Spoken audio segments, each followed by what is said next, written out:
My name's Eric. I'm not sure how helpful this will be to other people.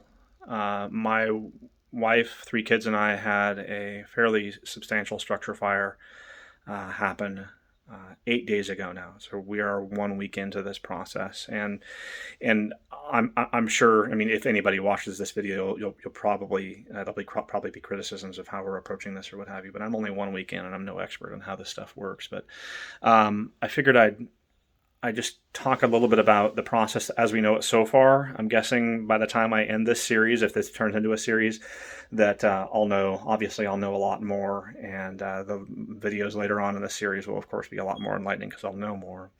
But let me here. This is the condition of our house currently. We had uh, a metal chimney on the back deck that was flued through some polycarbonate roofing.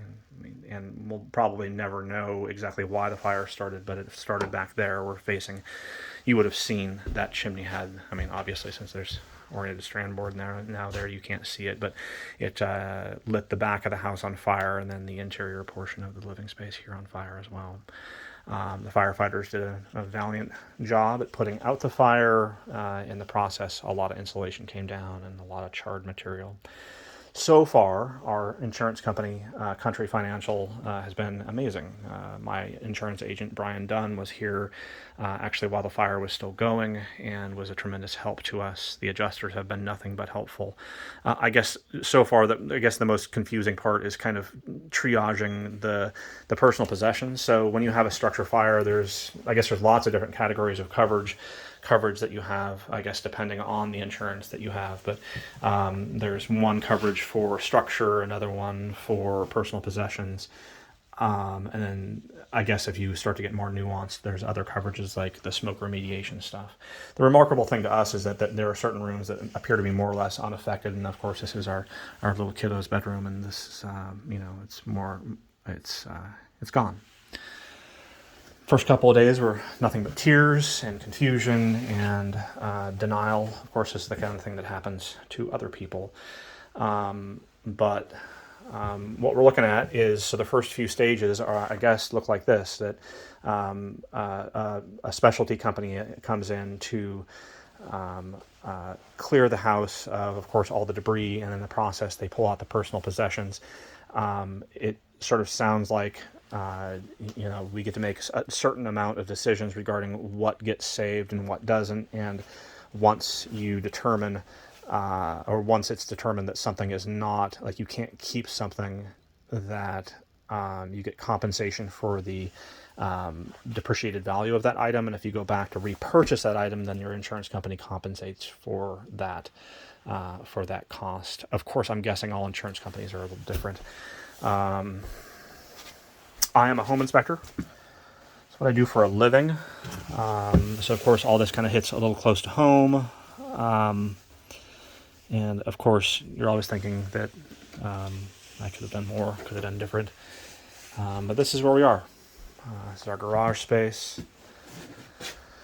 The community has been amazing in terms of what the rest of the people in our world have been doing. We are blessed. We have resources, and we have a community that supports us in a way that I don't really feel really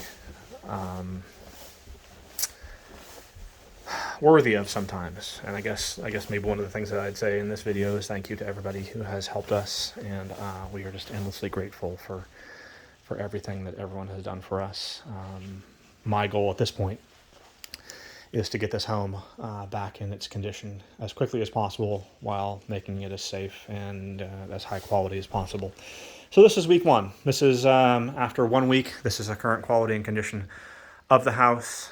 I guess I haven't shown you every square inch of the house, but this is kind of what we're looking at this point. To us, this feels devastating. To others, this probably doesn't compare because your house burnt down. But to us, this is our dream home. And it's going to take probably 40 weeks to rebuild. We've already found a contractor. We've created the plans that are necessary for submitting to the city, to the municipality, and